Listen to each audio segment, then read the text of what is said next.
how to play YouTube in background. Hey everybody, welcome back to our channel. In today's video, we are going to learn how we can play YouTube in background. So without any further ado or delay, let us get started with our today's video.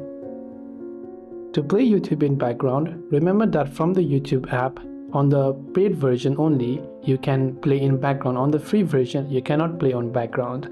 Now, if you're on the paid version, but still you're not being able to play it on the background, tap the profile icon from the top right and go to settings.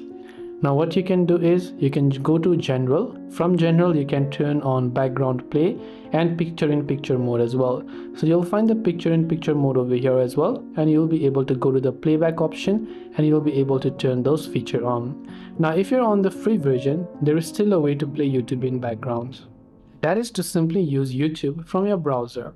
So when you use YouTube from your browser, even if you turn off the screen, the YouTube video will still get played. So here you can see I'm playing a certain video, but even if I turn off my screen, you can see the video is still being played in the background.